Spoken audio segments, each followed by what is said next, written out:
las más cercanas y no Puerto Rico. Aunque la probabilidad es muy pequeña, un tsunami se podría generar como consecuencia del impacto de cometas o asteroides.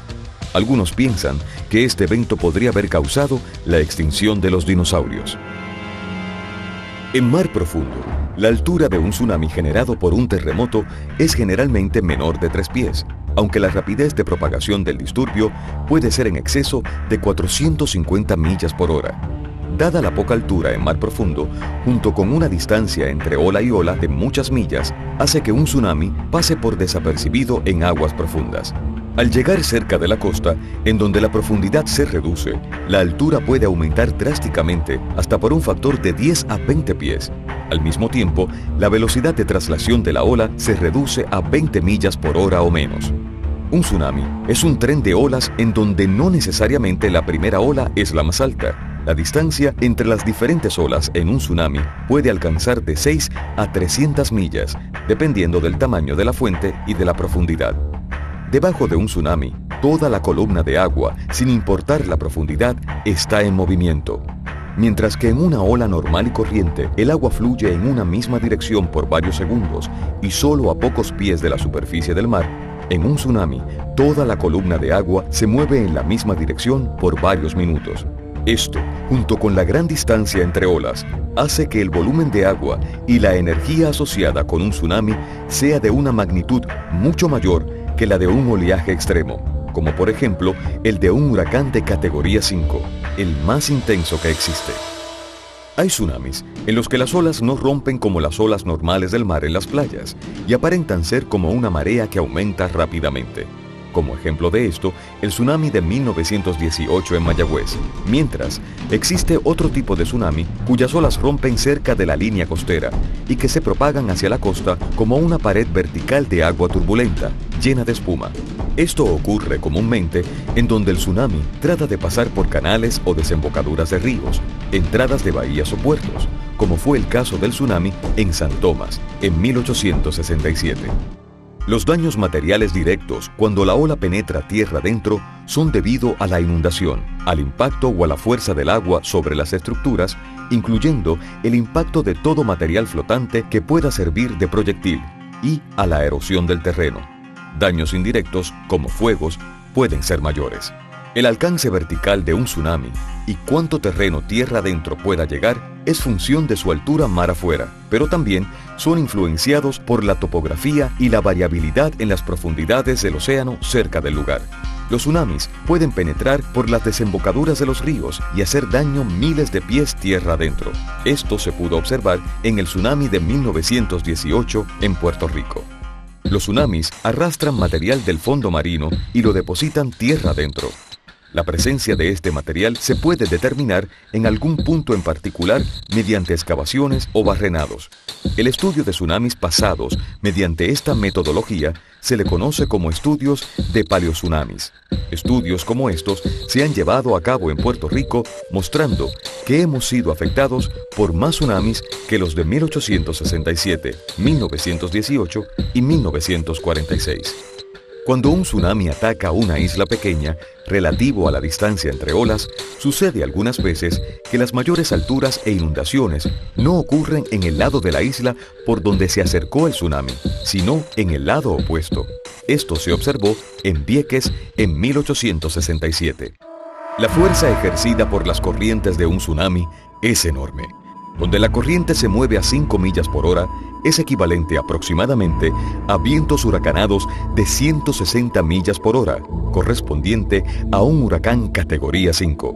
Por eso, aunque por la altura de los tsunamis, uno pensaría que no fueran peligrosos, debido a su fuerza, son capaces de tumbar puentes, edificios de concreto armado, arrastrar automóviles y toda estructura que no esté bien anclada al terreno, incluyendo grandes embarcaciones. Existen diferentes zonas de fallas localizadas alrededor de Puerto Rico que podrían generar no solo terremotos significativos, sino también tsunamis. El hecho de que Puerto Rico esté ubicado en una zona de convergencia de placas tectónicas hace que Puerto Rico esté localizado en una zona de actividad sísmica, de alta actividad sísmica. En nuestro caso, por ejemplo, están chocando entre sí las placas de Norteamérica y la placa del Caribe. La placa de Norteamérica está subduciéndose debajo de la placa del Caribe En adición a eso, la placa del Caribe está moviéndose debajo de Puerto Rico y esa es la razón por la cual Puerto Rico está ubicado en una zona que es sísmicamente activa.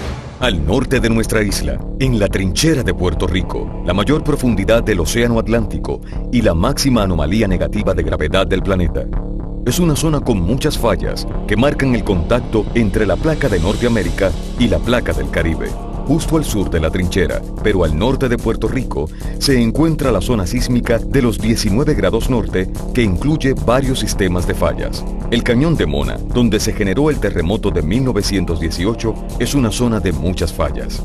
Más hacia el noroeste, se extiende la falla septentrional desde el Cañón de Mona hacia el interior de la República Dominicana. En la zona del pasaje de la Mona se han identificado varios segmentos de fallas no interconectadas con longitudes variables. La zona de subducción en la trinchera de Muertos al sur de Puerto Rico se extiende desde el sur de la República Dominicana hasta Puerto Rico. En la depresión de las Islas Vírgenes, limitado al sur por la isla de Santa Cruz y al norte por la isla de San Tomás, hay una serie de fallas. Extendiéndose desde Fajardo hacia el noreste de las Islas Vírgenes está la zona sísmica del Sombrero, un área muy activa. Diariamente, en la zona local de Puerto Rico se registran de 1 a 3 temblores. Desde tiempos coloniales, más de 610 temblores han sido reportados como sentidos. 10 de estos han causado heridas, muertes y o daños a la propiedad. De estos, 3, los de 1867, 1918 y 1946, generaron tsunamis.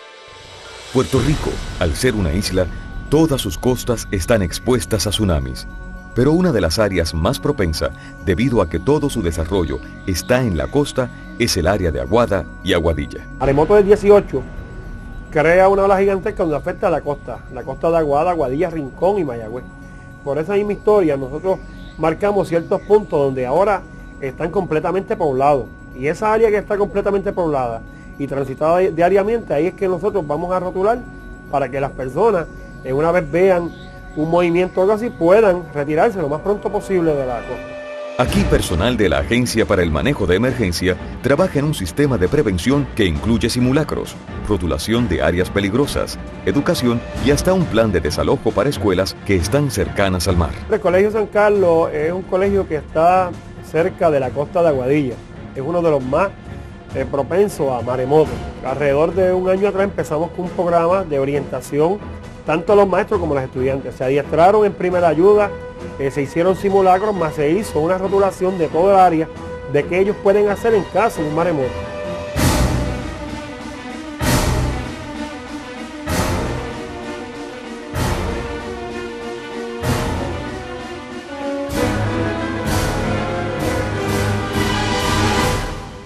Uno de los mejores avisos de un tsunami lo dará la naturaleza misma.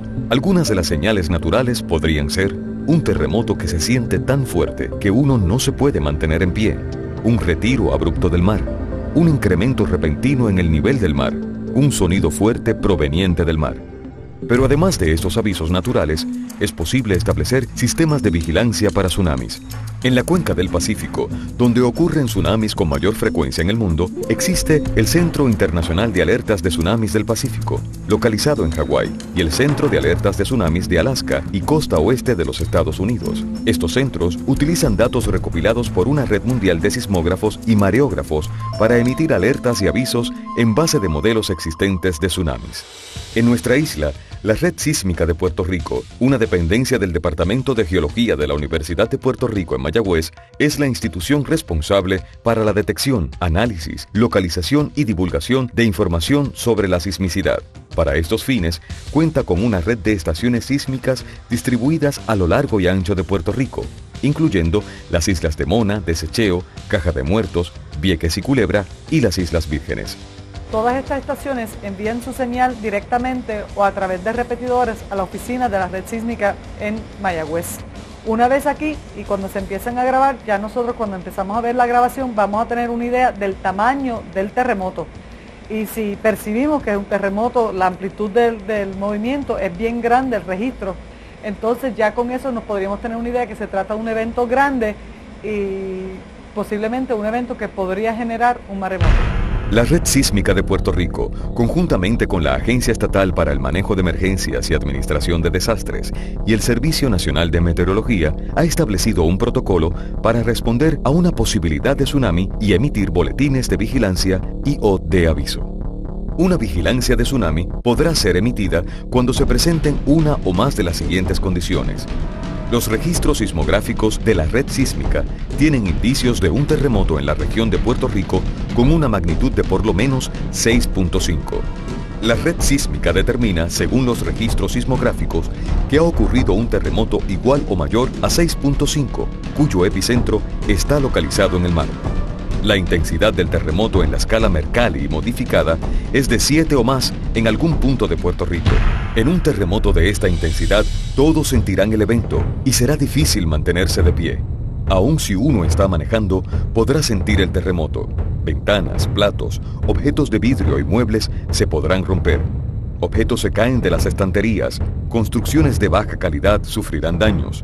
En el suelo pueden haber pequeños hundimientos y amontonamiento. En piscinas y estanques se podrán observar olas.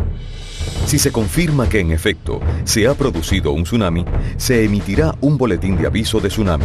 Por otro lado, si se confirma que no se ha producido un tsunami o ya han terminado de registrarse los efectos del tsunami, se emitirá un mensaje de All Clear, lo cual significa que es seguro regresar a la normalidad. Es importante recordar que tanto en el 1918 como en el 1867, el tsunami empezó a azotar algunas partes de nuestra costa solo minutos después de sentirse la sacudida del terremoto. Una situación como esta daría muy poco tiempo para emitir una vigilancia, por lo que es importante que la ciudadanía pueda reconocer las señales de un tsunami, la retirada del agua, ruidos extraños provenientes del mar e inmediatamente desalojen las áreas peligrosas.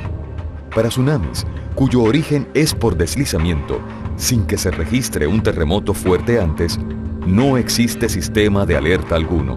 Aquí es crítico contar con una población que pueda reconocer y actuar sobre cambios significativos en el comportamiento del mar. En el caso de una erupción volcánica con potencial tsunamigénico, se podría emitir una vigilancia o aviso, siempre y cuando los funcionarios responsables del monitoreo informen a las autoridades pertinentes en Puerto Rico. Ante la amenaza real de un evento como este para Puerto Rico, se recomienda a la población que se eduque y se prepare ante la posibilidad de un tsunami. Es importante señalar que cuando ocurre un tsunami, un terremoto, esta es una situación de crisis. Es importante que este plan ya esté bien articulado a nivel de hogar, a nivel de familia o a nivel de organización. O sea que de antemano la gente sabe qué acción tomar cuando ocurre un terremoto o cuando hay una probabilidad de que llegue un tsunami. Yo sé si tengo que subir al 5º piso, yo sé si tengo que subir encima del hogar o yo sé si tengo que ir hacia otro lugar. O sea que esto tiene que estar bien planificado porque en el momento en que ocurre el evento es un momento de crisis, es un momento problemático que ya debemos tener todas las respuestas a nuestras acciones. A continuación, varias reglas de seguridad que se deben tomar desde ahora y durante una emergencia de tsunami. Si vive o trabaja cerca de la costa, debe tener un plan para responder a un tsunami. Si vive o trabaja en un lugar que pudiera ser afectado por un tsunami, debe tener una mochila de seguridad para llevarla consigo al lugar que escoja como refugio. Identificar los lugares seguros hacia donde podría acudir en caso de un tsunami. Haga ejercicios de desalojo. Se debe evitar hacer construcciones de hospitales, escuelas y otras facilidades críticas en las inmediaciones de la costa. Hay que estar alerta a una emergencia. No todos los terremotos causan tsunamis, pero algunos lo hacen. Durante el terremoto, lo más importante es proteger la vida de uno y de los que le rodeen. Hay que buscar el lugar más seguro para protegerse o refugiarse. Si el terremoto es tan fuerte que se le hace difícil mantenerse de pie, observa un comportamiento anormal del mar o escucha un mensaje de alerta o aviso de tsunami,